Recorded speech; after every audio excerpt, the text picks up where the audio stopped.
Ahora, ¿qué ocurre? Que en el capítulo 8 parece ser que también los corintios le hicieron a Pablo una pregunta. Pablo, ¿y entonces qué hacemos en cuanto a los sacrificados a los ídolos? ¿Cómo nosotros nos manejamos en aquellas cosas que son sacrificadas a los ídolos? En este contexto, nosotros vamos a ver que está haciendo referencia a carnes de animales que eran presentados a ídolos. Pero luego vamos a ver una aplicación, porque yo sé que al final puede venir la pregunta de qué tiene que ver eso con nosotros, para entonces nosotros poder aplicar toda esta verdad que hoy vamos a estar aprendiendo. Así que con esto en mente, amados hermanos, quisiera que nosotros vayamos al texto y veamos en 3 sesiones lo que el apóstol Pablo está respondiendo a esta iglesia que le está haciendo la pregunta. Pablo, en cuanto a las cosas de los sacrificados a los ídolos, ¿cómo nos manejamos? Dice el versículo 1 al 3, y este es mi primer punto. Está basado que el conocimiento sin amor no sirve de nada. Conocimiento sin amor no sirve de nada. Recuérdense que nuestro tema es el amor debe estar por encima de mi libertad cristiana. Conocimiento sin amor no sirve de nada. Versículo 1 al 3 dice y cito: en cuanto a las cosas, en cuanto a los sacrificados a los ídolos, sabemos que todos tenemos conocimiento. El conocimiento envanece, pero el amor edifica. Y si alguno se imagina que sabe algo, aún no sabe nada, como debe saberlo. Dice el verso 3. Pero si alguno ama a Dios, es conocido por él. Lo primero que los hermanos de Corintios le preguntan a Pablo en cuanto a los sacrificados a los ídolos. Es interesante, amados hermanos, que nosotros refresquemos la memoria que la iglesia de Corintio, esta ciudad de Corintio, era una ciudad altamente inmoral, pero también era una ciudad politeísta. Cuando hablamos de politeísmo, hablamos de que era una ciudad idólatra que adoraba varios dioses. Entonces, en esta ciudad, ¿qué hacían ellos? Que ellos pensaban que los espíritus malignos y los espíritus malos invadían al ser humano, pero también invadían también la carne. Y ellos, antes de hacer cualquier festejo, ellos primero iban y presentaban en sacrificio a sus dioses esa carne, pensando que una vez presentaran a sus dioses esa carne iba a estar resguardada por sus dioses y que los espíritus malignos no iban a penetrar a esa carne. Ahora, el asunto está que cuando se hacía un festejo y había carne que sobraba, esa carne era llevada a los mercados. Y esa carne que era llevada a los mercados, la gente la compraba y la consumía, era una carne más barata. Entonces, ¿qué pasa? Que aquellos creyentes que vinieron a Cristo, ellos tenían ese dilema en la mente, y es por eso que ellos le hacen la pregunta: Pablo, ya nosotros creemos en Cristo, ya nosotros somos cristianos, ¿qué hacemos con esta carne que es sacrificada a los ídolos? Y así empieza el versículo 1 de este capítulo 8, en cuanto a los sacrificados a los ídolos. ¿Qué hacemos, Pablo? Para algunos creyentes que venían de ese trasfondo, su conciencia se cargaba e entendían que no debían comer nada que anteriormente haya sido sacrificado a los ídolos, porque recordaban la clase de vida de pecado que tenían anterior, así como el culto a demonios que habían practicado en el pasado. O sea, había unos creyentes débiles que entendían que esa carne no podía ingerirse. Pero había otro creyente maduro que entendían que los ídolos no tienen poder. Y es por eso que la parte B del versículo 1 dice, y cito, sabemos que todos tenemos conocimiento. Hay un grupo que le está preguntando a Pablo en cuanto a los significados de los ídolos, ¿qué vamos a hacer? Pero Pablo le responde y dice, mira, sabemos que todos tenemos conocimiento. Versículo 1, parte B. Pablo y otro creyente maduro sabían que no tenían por qué perturbarse, dice un comentarista, por el consumo de esta carne sacrificada a los ídolos y después vendida en los mercados. Ellos estaban conscientes de que las deidades no existían como tales y que los espíritus malignos no contaminaban la comida. Fin de la cita. Pablo y muchos creyentes en Corintios entendían que los espíritus malignos no contaminaban esa carne, pero otros sí creían que los espíritus malignos contaminaban la carne. Como dice un estudioso, parece ser que Pablo y estos creyentes maduros estaban convencidos de lo que dice el Salmo 115. El Salmo 115, versículo 1 a 8, dice lo siguiente, y cito, no a nosotros, oh Jehová, no a nosotros, sino a tu nombre sea dada la gloria, por tu misericordia, por tu verdad.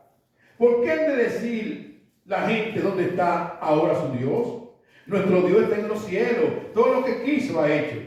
Los ídolos de ellos son plata y oro, obra de mano de hombre. Tienen boca, mas no hablan. Tienen ojos, mas no ven. Orejas tienen, mas no oyen. Tienen narices, mas no huelen. Manos tienen, mas no palpan. Tienen pie, mas no andan. No hablan con su garganta. Semejante a ellos, solo que lo hacen y cualquiera que confía en ellos. Parece ser que estos creyentes maduros tenían este conocimiento de que los ídolos no tienen poder. Pero otros sí creían que esta carne sacrificada a los ídolos le podía arrastrar a hacer práctica pecaminosa que ellos anteriormente habían vivido. Parece ser que algunos creyentes maduros en cuanto al conocimiento que tenían de que los ídolos no tenían poder y que en su libertad cristiana podían comer esa carne sin ningún cargo de conciencia, no estaban considerando aquello que en su inmadurez creían lo contrario. Por ejemplo, si nosotros vamos al versículo 7, la parte A, dice y cito, pero no en todo hay este conocimiento, pero no en todo hay esta madurez. No, nosotros estamos convencidos de eso, pero no todos tienen la misma madurez, no todos tienen el mismo conocimiento en cuanto, en el contexto, a la carne sacrificada a los ídolos.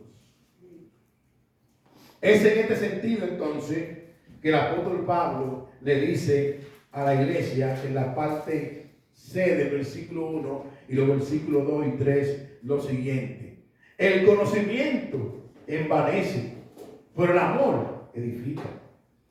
Y si alguno se imagina que sabe algo, aún no sabe nada como debe saberlo. Pero si alguno ama a Dios, es conocido por él. Es interesante, quiero hacer un paréntesis antes de dar un comentario del hermano John MacArthur, que esta parte C del versículo 1, mucha gente la coge para apoyar su irresponsabilidad de estudiar teología y de estudiar las Sagradas Escrituras. Y no es de eso que Pablo está hablando. Pablo no está en contra del conocimiento, que viene de la palabra griega noxi. No, Pablo no está en contra del conocimiento. Pablo no está en contra de los cristianos que crezcamos en cuanto al conocimiento de Dios. No. Aquí lo que Pablo va a amonestar y a refutar es que el conocimiento sin amor hace daño, envanece. El conocimiento, si no me lleva a mí a aplicar la verdad de Dios mostrando amor, te puede llevar a ser un envanecido. Y nos puede llevar a creer que nosotros somos la última Coca-Cola del desierto. O que tenemos la última rueda de la teología. No. El conocimiento puede envanecernos si nosotros, por nuestra libertad cristiana, hacemos cosas para cargar la conciencia del otro. Si no hay amor, ese conocimiento no está envaneciendo. Por eso John MacArthur hace un comentario, cito, dice: el conocimiento mezclado con amor previene que un creyente ejerza libertades que ofenden a los creyentes más débiles y permite más bien la edificación mutua en verdad y sabiduría, sabiendo que el amor sacrificado y generoso se interesa más en dar que en recibir, y es una muestra de conocer a Dios. Fin de la cita. Wow. En 1 Corintios 13, versículo 1 al 3 y versículo 13, miren lo que el apóstol Pablo nos dice con relación al amor. Dice 1 Corintios 13, del 1 al 3, y luego el versículo 13, lo siguiente, y cito. Dice: si yo hablase en lenguas humanas y angélica y no tengo amor, vengo a ser como un metal que resuena o címbalo que retiñe. Y si tuviese profecía y entendiese todos los misterios y toda ciencia, y si tuviese toda la fe, de tal manera que trasladase los montes y no tengo amor, nada soy. Y si repartiese todos mis bienes para dar de comer a los pobres, y si entregase mi cuerpo para ser quemado y no tengo amor, de nada me sirve. Dice el verso 13: ahora permanecen la fe, la esperanza y el amor, estos tres, pero el mayor de ellos es el amor. Wow. El mayor de ellos es el amor. Conocimiento sin amor es envanecimiento. Primera de Juan capítulo 4 versículo 8 nos dice, y cito: el que no ama no ha conocido a Dios, porque Dios es amor. Wow. ¿Sabe que Juan tiene una peculiaridad? Y en su primera carta, Juan no da como espacio para áreas grises. No, Juan es tajante. Si tú no eres esto, eres esto. Si tú no haces esto, eres lo otro. Y Juan dice, mira, el que no ama, ¿sabe qué? No ha conocido a Dios. Juan, ¿por qué? Porque Dios es amor. O sea, el resultado de yo amar es que yo tengo una relación con Dios. Y por cuanto Dios es amor y Él es mi Padre, el amor que me ha manifestado a mi vida, yo estoy llamado a mostrárselo al otro. Con la misma misericordia y con la misma paciencia. Primera de Juan 4, 19 al 21, y cito, dice Juan: nosotros le amamos a Él porque Él nos amó primero.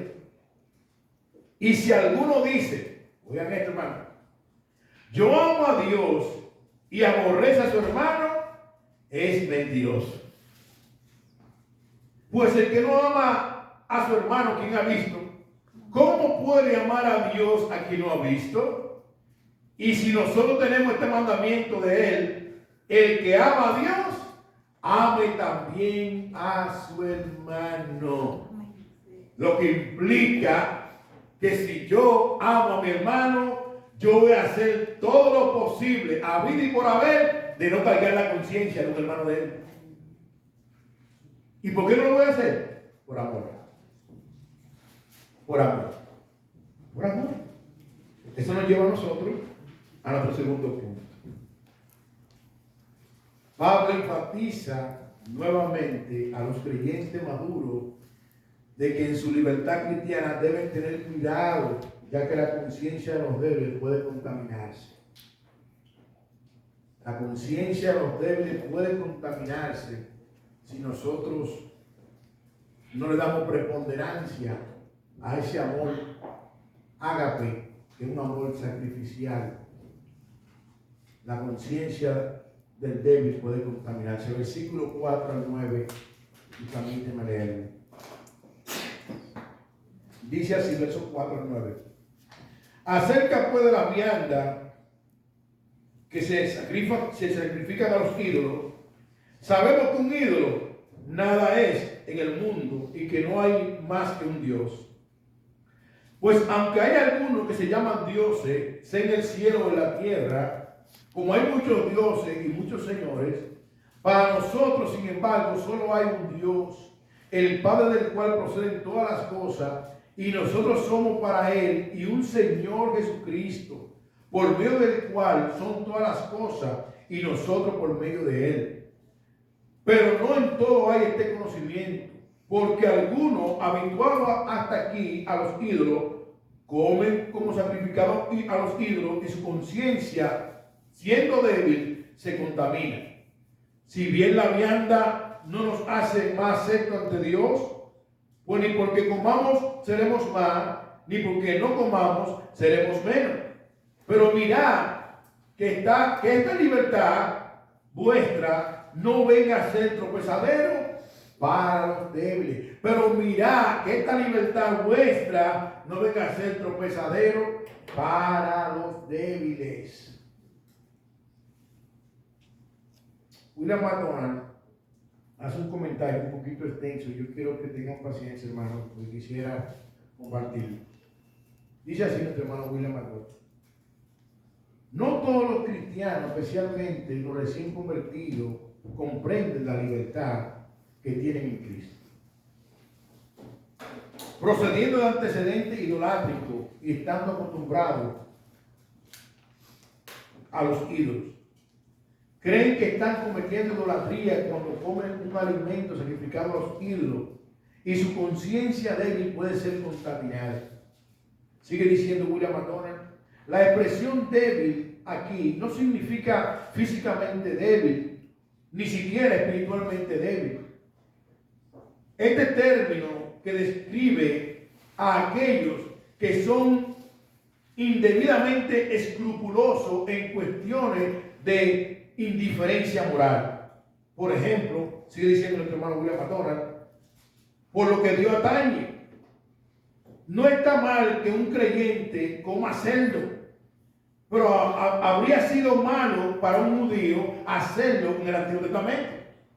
Pero un cristiano tiene perfecta libertad para participar de este alimento.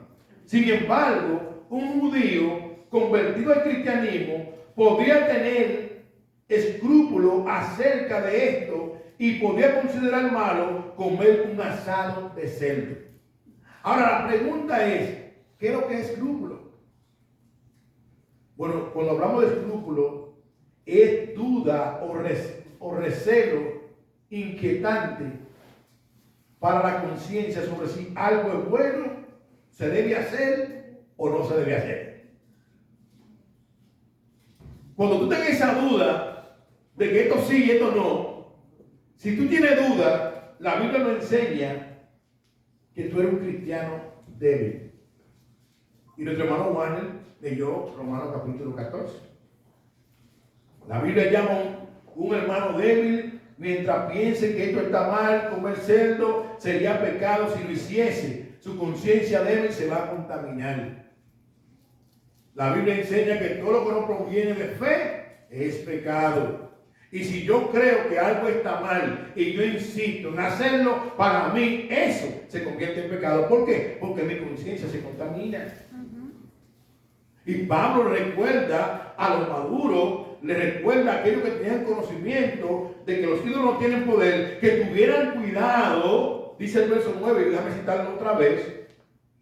Versículo 9 dice: pero mirad que esta libertad vuestra no venga a ser tropezadero para los débiles. Estén atentos, evalúen primero, observen que esta libertad nuestra no venga a ser tropezadero para los débiles, que esta libertad nuestra no haga que estos hermanos débiles, su conciencia se contamine. Romanos 14, 15 al 23, y permítame leerlo nuevamente, este texto que nuestro hermano Juan leyó al inicio. Dice así, Romanos 14, 15 al 23, dice y cito: pero si por causa de la comida tu hermano es contristado, ya no anda conforme a ¿qué? Al amor. No haga que por la comida tuya se pierda aquel por quien Cristo murió. No sea pues vituperado vuestro bien, porque el reino de Dios no es comida ni bebida, sino justicia, paz y gozo en el Espíritu Santo. Porque quien esto sirve a Cristo, agrada a Dios y es aprobado por los hombres. Así que sigamos lo que contribuye a la paz y a la mutua edificación. No destruya la obra de Dios por causa de la comida. Todas las cosas, la verdad, son limpias, pero es malo que el hombre haga tropezar a otro con lo que come. Bueno es no comer carne, ni beber vino, ni nada en que tu hermano tropiece, o se ofenda, o se debilite. ¿Tienes tu fe? Tenla para contigo delante de Dios. Bienaventurado el que no se condena a sí mismo en lo que aprueba, pero el que duda sobre lo que come es condenado porque no lo hace con fe, y todo lo que no proviene de fe es pecado. Oh, wow. Oh, wow. Hermanos, todo lo que no proviene de fe es pecado. Si tú dudas en algo, lo que Pablo está diciendo, no te lo comas. Acuérdense que tanto en 1 Corintios 8 como aquí en Romanos 14 también está el debate de que si come, que no come, que no come para el Señor no come, y que si come, come para el Señor. Y Pablo está diciendo, mira, el amor, ayer a los romanos está diciendo, mira, el amor es importante, el amor es preponderante, el amor tiene que sobrepasar la libertad cristiana. Eso nos lleva a nosotros a nuestro tercer punto. El amor debe estar por encima de mi conocimiento, de mi libertad cristiana, para guardar la conciencia de mi hermano. ¿Qué es lo que tiene que estar por encima? El amor. Para guardar la conciencia de mi hermano. El segundo mandamiento que dice, ama a tu prójimo como a ti mismo. Versículo 10 al 13 dice y cita. Primera de Corintios, versículo 10 al 13.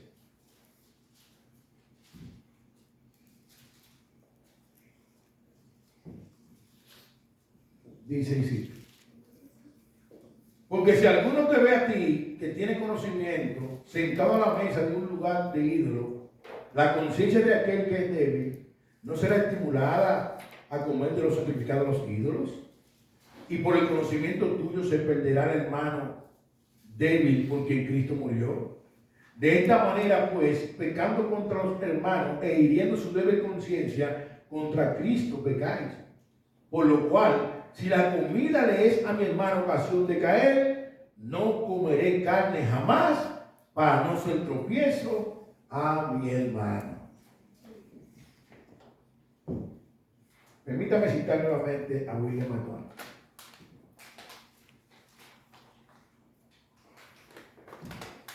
Dice el hermano McDonald: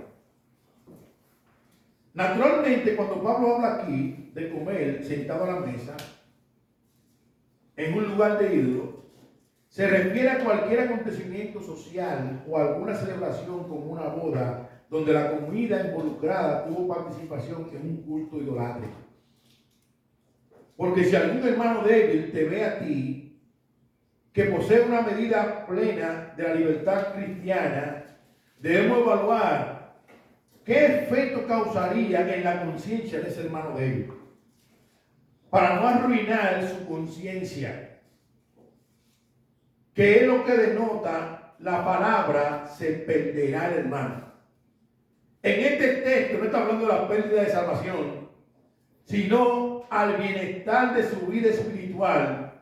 Por esto el argumento de Pablo es que si el Señor amó tanto a pecadores que se entregó por ellos en la cruz, ¿no deberíamos nosotros atrevernos a hacer nuestro derecho a un lado para no hacer tropezar al débil? No tener eso en cuenta no es solo pecar contra el hermano, sino contra el mismo Cristo, ya que lo que le duele a un miembro del cuerpo de Cristo, también le duele a la cabeza que es Cristo. Y termina diciendo el comentario: lo que hago, aún sabiendo en mi madurez cristiana, que no es pecado, pero hace tropezar a mi hermano, no debería hacerlo por amor a mi hermano jamás. Fin de la cita. Ahora la pregunta es, y ahora comienza el sermón.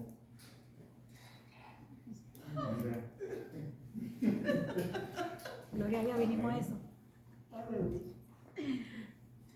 Pastor, ¿y qué tiene que ver eso con nosotros?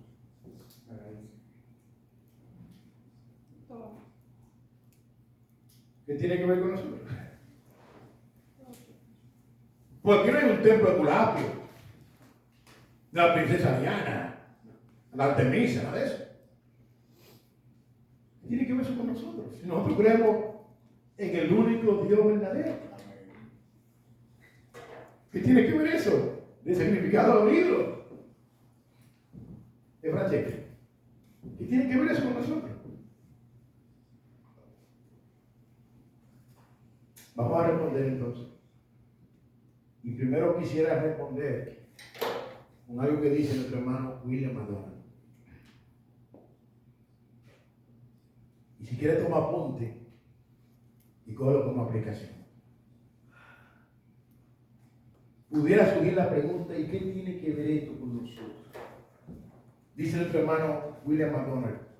Hay muchas cosas en la actualidad, en la vida cristiana, que aunque no están prohibidas en la Biblia, causarían sin embargo una ofensa a los cristianos más débiles, donde sus conciencias pueden ser contaminadas. Wow. Sí.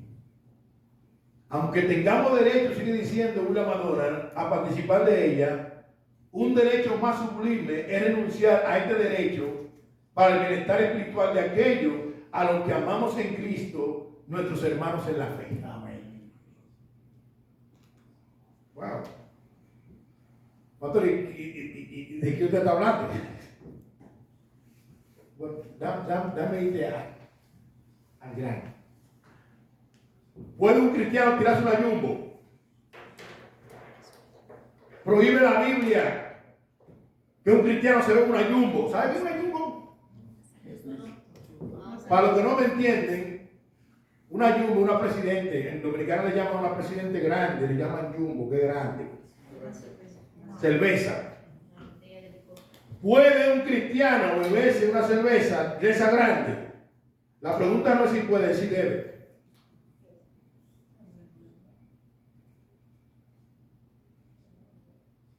La pregunta no es si puede, es si debe. Ahora, en mi libertad cristiana, yo pudiera hacerlo, porque la Biblia no dice que no hay un texto bíblico que dice, no te beba una cerveza, pero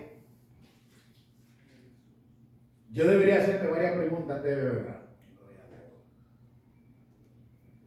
Hermano, este tema lo vamos a ver este domingo, el próximo domingo, del capítulo 8 hasta el capítulo 11. Hay muchas cosas que la Biblia no prohíbe, pero la pregunta es, ¿me conviene?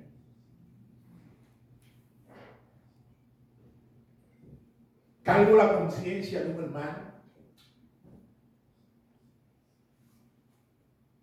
Por ejemplo, ¿puede una mujer de Dios ir a una playa y bañarse con un traje de baño de 2 piezas? Exagerado. ¿Puede? Sí. Ahora la pregunta es, ¿debe? La Biblia habla del pudor de la mujer. ¿Y sabe qué? Nosotros le llamamos iglesia a esto. Pero la Biblia enseña que la iglesia somos nosotros. Amén. Y si tú no encuentras una ropa apropiada para venir a la iglesia, tampoco esa misma ropa debe ser apropiada para ponerte allá afuera. Eso es así. Eso es así. Porque la iglesia eres tú. Cada creyente, su cuerpo es templo del Espíritu Santo. Cada creyente representa a Cristo donde quiera que esté. No solamente en estas cuatro paredes. No.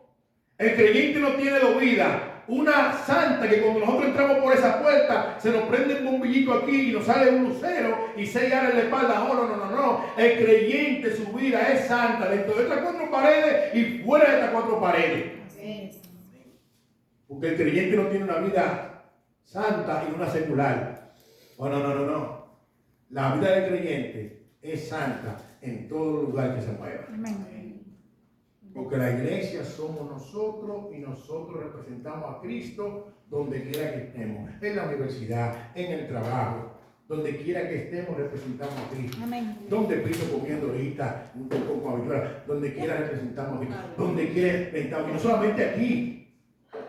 Pero vamos en gloria y la bondad de Dios. Sí, eso es verdad. Pero la bondad de Dios también está allá afuera. Amén. ¿Y qué dijo el Señor? Que estará con nosotros todos los días hasta el fin del mundo. No solamente aquí adentro. Donde quiera que tú y yo nos movemos, el Señor está ahí. Por eso que el salmista en el Salmo 139 dice: ¿a dónde miré de tu espíritu? ¿Y a dónde me esconderé de tu presencia? Si subiera a los cielos, ahí tú estás. Y debajo de la tierra, también tú estás ahí. Lo mismo te son la tiniebla que la luz. Ay, Señor, gracias. Donde quiera que el cristiano se mueve, tú eres cristiana, yo soy cristiano. No somos perfectos, pero nuestro estilo de vida debe ser totalmente diferente al estilo de vida del tío. Sí. ¿Tú sabes por qué? Porque si tú eres cristiano, yo no estoy hablando de ropa, pero el lenguaje tuyo tiene que ser diferente. Y nuestras actitudes deben ser diferentes. Amén. Y aún la ropa deben ser con pudor y modestia. ¿Sabes por qué? Porque tú representas el reino de los cielos. Amén. Y si a un hermano esto le mortifica su conciencia, yo no debo ser como algunos liberales que dicen: no me importa que se le explote la cabeza. Mira, si tú dices eso, el amor de Dios no está en ti. Si tú expresas eso, la abundancia del corazón habla la boca. Tienes que arrepentirte. Porque en esa expresión, nada de misericordia, nada de bondad, nada de amor está en esa expresión. Al contrario, el amor debe llevarme a mí a cuidar la conciencia de mis hermanos. Y a veces tú ves cristianas que van a una playa, a una piscina, y en su libertad cristiana se bañan así, o no se conforman solamente con eso, sino que la ponen en el Facebook. Y cualquier limpio, ahí, un momentito, la mujer de Dios se guarda para su marido, lo que enseña la Biblia. Se guarda en pureza y santidad para su marido. Amén. De igual manera, la Biblia enseña que el hombre de Dios se guarda para su esposa. No para exhibicionismo, ni mucho menos poner en las redes, en Instagram. ¿O no? Tú ves que esto, aunque no hace referencia a la carne para con nosotros, pero sí hay cosas que nosotros hacemos que deberíamos de tener cuidado. Amén. Porque le podemos estar cargando la conciencia a un hermano o a una hermana. Y mi actitud no debe ser: a mí no me importa lo que digan. ¿Cómo? ¿Y dónde está el amor de Dios? Que a ti no te importa lo que un hermano pueda llegar a pensar. Que a ti no te importa lo que un hermano pueda llegar a turbar eso. Que a ti no te interesa lo que un hermano le pueda mortificar su conciencia. El Evangelio se vive, como dice el apóstol Pablo: llorar con lo que ríen, llorar con lo que lloran y reír con lo que ríen. Y en 1 Corintios 12, el apóstol Pablo hace una metáfora Y dice que la iglesia es como un cuerpo. Y que el cuerpo tiene muchos miembros. Y cada miembro tiene su función. Y que la oreja no le puede decir a la oído no te necesito. Ni la mano a la boca. Porque todos son parte del cuerpo. Lo que implica que cada miembro del cuerpo de Cristo, que somos nosotros, los que hemos venido al arrepentimiento y fe, debemos interesarnos por el crecimiento espiritual de los hermanos, pero también debemos de tener cuidado que en la libertad cristiana yo haga cosas para que la conciencia del hermano débil sea contaminada. Porque es una muestra de amor. Otro detalle importante, que si aún puedo hacer a ejecutar algo en mi libertad cristiana, debería hacerme varias preguntas. Primero, ¿dónde lo hago? Segundo, ¿cuándo? Tercero, ¿con quién? Cuarto, glorifica a Dios. Quinto, me hace más semejante a Cristo. Sexto, no hago tropezar a mi hermano en su crecimiento espiritual. Séptimo, estoy mostrando amor en lo que estoy haciendo.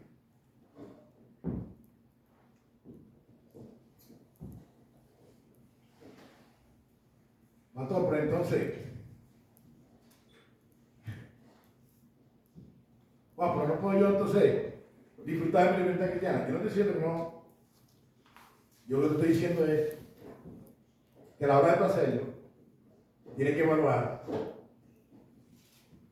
si donde tú lo estás haciendo, un hermano débil no te puede ver, que su conciencia se contamine y se caiga. O que al verte a ti, que eres un maduro en la fe, lo lleve a él, ¿a qué? A volver a repetir conducta de práctica que él hacía antes, que todavía en el cristianismo considera que es pecado.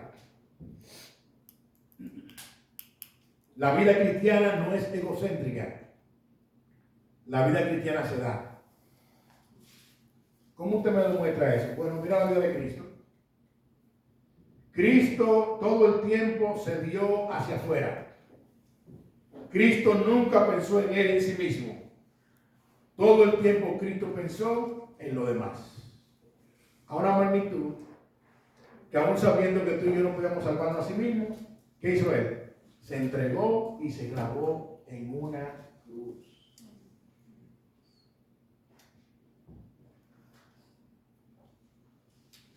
Pastor, ¿y usted puede un día bailar con su esposa en su casa? Yo puedo. La pregunta es, ¿cómo? ¿Cuándo? ¿El qué yo voy a bailar? Y si eso glorifica a Dios. Y si eso me hace más semejante a Cristo. ¿Y cuál es mi propósito por el cual ella y yo queremos hacer lo que queremos hacer? Todas esas preguntas en mi libertad cristiana yo debo de hacerlas. Pero también yo debo de hacerme si eso no causa tropiezo a mis 3 hijas que me están mirando. Antes de yo darle rienda suelta a mi libertad cristiana, yo debo de procurar de que el amor esté por encima de mi libertad cristiana, pensando en la conciencia de los demás. Por eso, el camino del Evangelio se trata de una decisión. ¿Y cuál es la decisión? Bueno, veamos el versículo 13 otra vez, que empieza con una palabra de conclusión, diciendo, por lo cual, como está esta situación entre los que son maduros y los que creen que los ídolos no tienen poder, y aquellos débiles que creen que sí, que la carne está sacrificada a los ídolos, se contamina su conciencia si ellos se la comen. Pablo termina diciendo, por lo cual. Pablo, ¿qué decisión tú vas a tomar? Pablo dice, si la comida le es a mi hermano ocasión de caer, no comeré carne jamás para no poner tropiezo a mi hermano.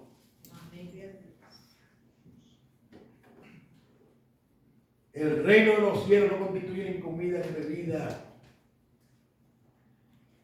El gozo del cristiano es el Señor. Amén. Por eso es que hablando Pablo a los filipenses, aún desde una cárcel, en el capítulo 4, ¿qué le dice? Versículo 4. Regocijaos en el Señor siempre. Nuevamente, regocíjense. El gozo del Señor, el gozo del cristiano es en el Señor. Nosotros tenemos que embriagarnos para estar gozosos. No tenemos que andar en la calle 2 de la mañana para estar gozosos. No. Nosotros necesitamos es a Cristo. Amén. Y Cristo es nuestro gozo. Cristo es nuestro deleite. Cristo es nuestro gozo. Amén. Pastor, le hago una pregunta otra vez. ¿Y usted no se puede tomar una copa de vino? Sí, yo me la puedo tomar. ¿Pero cuándo? ¿Dónde? ¿Con quién? ¿Cuál es mi motivación a tomármela? ¿Estoy ansioso? ¿Estoy turbado o turbada? Mi refugio es el Señor, no el alcoholismo, no los juegos. El refugio del cristiano es el Señor. Amén. Por eso en el Salmo 46, el salmista, ¿qué dice? Dios es nuestro amparo, nuestra fortaleza, nuestro pronto auxilio en la tribulación. Por tanto, no temeremos, aunque la tierra sea removida y se traspasen los montes al corazón del mar. No, Jehová está con nosotros. Nuestro refugio es el Dios de Jacob. Amén. Él es nuestro gozo. Amén. Él es nuestro deleite.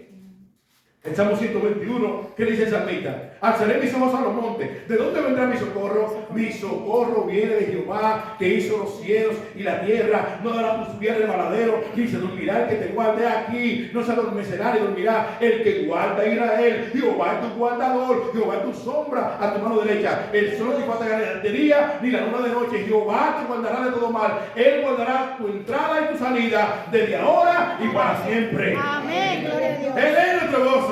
Amén. Él es nuestro guardador. Amén. Gracias. ¿A que te puedo tomar una copa de vino? Sí. ¿A la cual es tu motivación? Amén. En una ocasión, había un cristiano que fue a una discoteca y le preguntaron, ¿tú eres cristiano? ¿Qué tú haces aquí? Y dijo, vine a ver los demonios cómo se mueven. Pregunto, ¿qué hace un cristiano en una discoteca? ¿Puede un cristiano ir a una discoteca? Sí. Pero debe. Ese es el llamado que Cristo hizo a la iglesia. Están entregando tratados. Están haciendo caso a los impíos. La música que tú estás escuchando ahí son música limpia. O tú estás escuchando a Bolín 47, a Alfa. Edifica su alma. Sales tú de ahí más parecido a Cristo. Yo creo que no. Yo creo que no. En mi libertad cristiana, yo debo saber cómo yo la vivo. Por eso es que tenemos que tomar una decisión. Y si lo que yo hago le da ocasión de caer a un hermano, por amor a ese hermano, no lo voy a hacer delante de ese hermano. Que pudiera yo en privado tomar una copa de vino con mi esposo, sí. Pero aún en privado, yo tengo que ver cuál es mi motivación para yo ingerir eso. Porque si mi motivación es encontrar paz, oh, wow, un momentico. Juan 14, 27 dice Jesús, mis pasos dejo, mis pasos doy. Yo no la doy como el mundo la da. La paz del cristiano está en Cristo. Amén.